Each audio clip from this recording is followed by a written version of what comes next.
इश्क में यारों वो कमाल कर बैठी, लिख कर मुझे I love you send to all कर बैठी।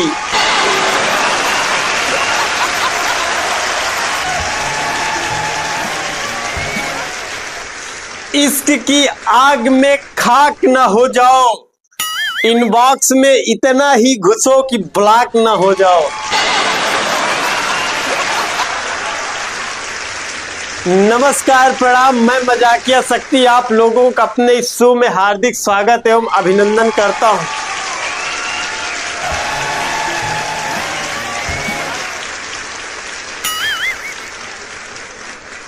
भाई साहब, पहले मैं प्राइवेट डॉक्टर हुआ करता था। अब डॉक्टर नहीं हूं, शायर भी हूं। हालांकि शायर मैं डॉक्टर होने से पहले भी था, बीच में डॉक्टर हो गया था। और जब मैं डॉक्टर था तो जब मरीजों को दवाइयां देता था तो मैं अपने उसी शायराना अंदाज में ही देता था। और मैं बता रहा हूं आपको कि मैं अपने किस अंदाज में दवा देता था मरीजों को। अपने दिल लगा के मोहब्बत में धमाल करें, इस सिरप को हिला करके इस्तेमाल करें।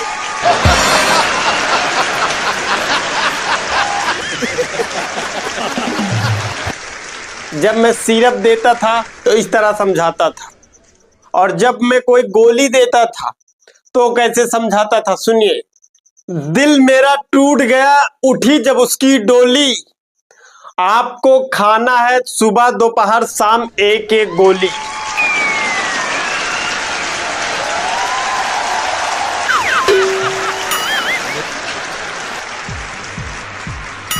इस तरह उसने मुझे आसमान से गिरा कर दिया खाक, इसमें से आपको खाना है सभी खुराक।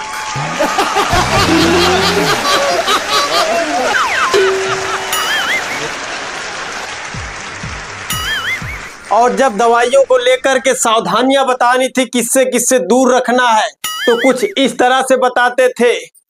कभी आकर के मेरी मोहब्बत का सुरूर देखे, कृपया इन दवाइयों को अपने बच्चों से दूर रखें।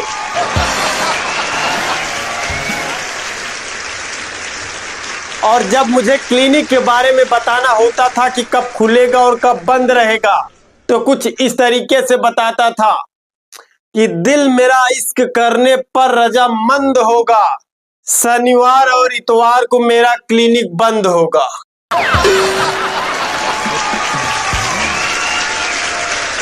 फिलहाल अब तो मैं डॉक्टर भी नहीं हूं, अब एक प्राइवेट नौकरी करता हूं। और प्राइवेट नौकरी के बारे में क्या ही बताऊं। जब अपने घर से ऑफिस पहुंचता हूं और ऑफिस पहुंचकर बैग से laptop, charger, headphone, USB cable, mouse निकाल के टेबल पे रखता हूं, कसम से बता रहा हूं, मदारी वाली फीलिंग्स आती। अच्छा, प्राइवेट जॉब करने वाले जितने भी लोग हैं, ये जब ऑफिस में जलील होते हैं तो इनके मन में एक ख्याल जरूर आता है कि यार ये नौकरी करने से अच्छा है कि गोलगप्पे का ठेला ही लगा लूं।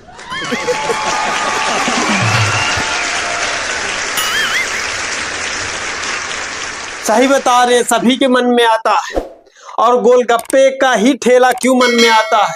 क्योंकि इसमें फायदा ही फायदा है। ये फायदा तो छोड़ ही दीजिए कि लड़कियों से बात करने को मिलता है।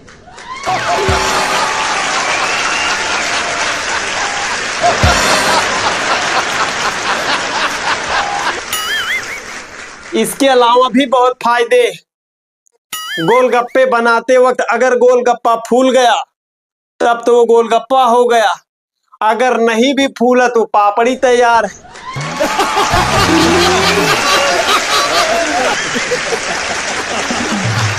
मतलब नुकसान तो किसी तरफ से होने नहीं है।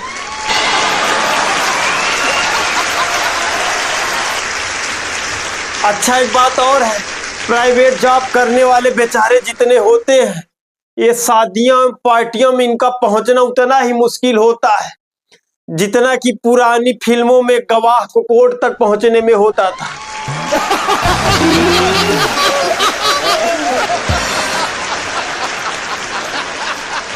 ऐसे एक दिन मैंने सीरियस मूड में अपने बॉस से पूछा कि सर, आप नौकरी में अपने यहाँ शादीशुदा ही पुरुष क्यों रखते हैं? तो उन्होंने जो मुझे बताया, सच में बता रहा हूं, सुन के मेरा दिमाग हिल गया।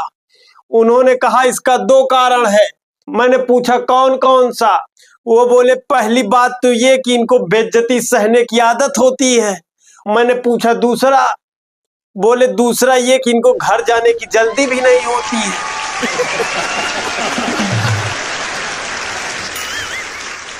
अच्छा, प्राइवेट नौकरी वाले नौकरी छोड़ भी नहीं सकते हैं, क्योंकि कहा जाता है कि नौकरी और छोकरी तभी छोड़ी जाती है जब दूसरी हाथ में हो तब।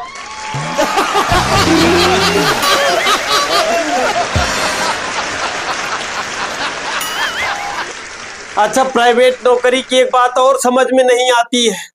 अगर मैनेजर से बोलो सैलरी बढ़ाने के लिए तो बोलेंगे तुम काम ही क्या करते हो, और अगर इनसे छुट्टी मांग लो तो बोलेंगे तुम्हारे हिस्से का काम कौन करेगा।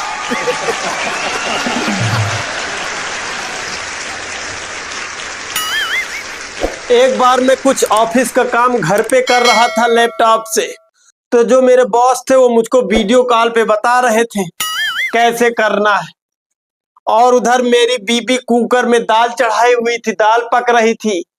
वो कहीं से आई, मुझसे पूछ रही कुकर में कितनी सीटी आई। मैंने बोला कि मैं काम कर रहा हूं, मैं ध्यान नहीं दिया। तो मेरे बॉस कह रहे हैं कि मैंने सुना है 3 सीटी आई।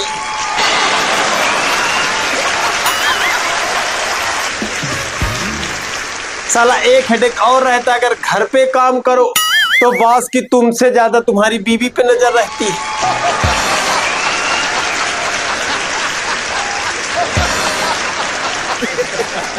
अच्छा, प्राइवेट जॉब तो प्राइवेट जॉब ही है। प्राइवेट स्कूल वालों का तो एक अलग ही चोचला है। इनके यहाँ ही सब कुछ आपको लेना पड़ेगा, सब कुछ मिल जाता है, चाहे वो जूता हो, चाहे बेल्ट हो, चाहे स्कूल यूनिफॉर्म हो, चाहे बैग हो, चाहे कॉपी किताब हो। एक चीज नहीं मिलती केवल, वो है पढ़ाई।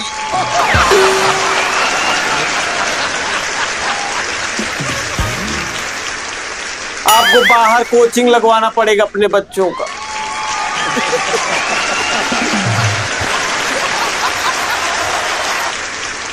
मुझे तो ये लगता है कि कुछ दिन बाद जब हम अपने बच्चों को लेके स्कूल जाएंगे, प्राइवेट स्कूल वाले कहेंगे कि आप अपने बच्चे को कौन सा आटा खिलाते हो, इनका शारीरिक विकास नहीं हो रहा है। आपको आटा भी स्कूल से ही मिलेगा, वही खिलाइए तभी इनका विकास होगा।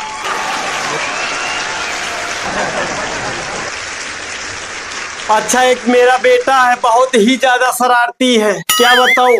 एक बार पेरेंट्स मीटिंग में मैं गया उसके साथ, तो मुझे कुछ शिकायतें थी, तो मैं प्रिंसिपल साहब के पास अकेले में गया, तो मैंने शिकायतें की, जो पढ़ाई से रिलेटेड शिकायतें थी। फिर मैंने प्रिंसिपल साहब के सामने अपने बेटे से पूछ लिया कि बेटा स्कूल किसे कहते हैं, तो उनके सामने कह रहा है पापा स्कूल उसे कहते हैं जहां हमारे पापा को लूटा जाता और हमको ढंग से कूटा जाता।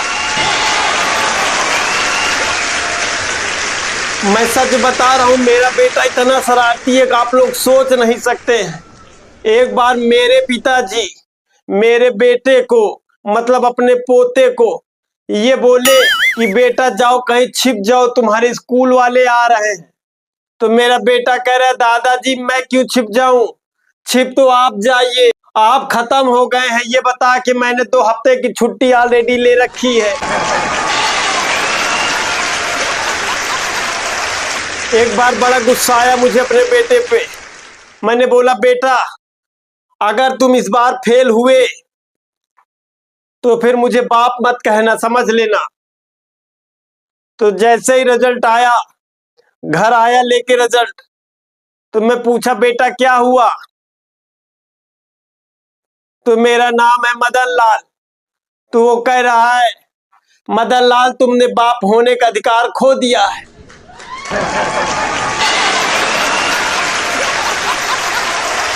तो कैसा लगा वीडियो? अगर अच्छा लगा हो तो कमेंट बॉक्स में कमेंट करके जरूर बताइएगा, और अपने दोस्तों तक शेयर करना बिल्कुल मत भूलिएगा। अगर चैनल पे नए हैं तो चैनल को सब्सक्राइब कर लीजिएगा। मिलते हैं एक नए वीडियो में, तब तक के लिए जय हिंद।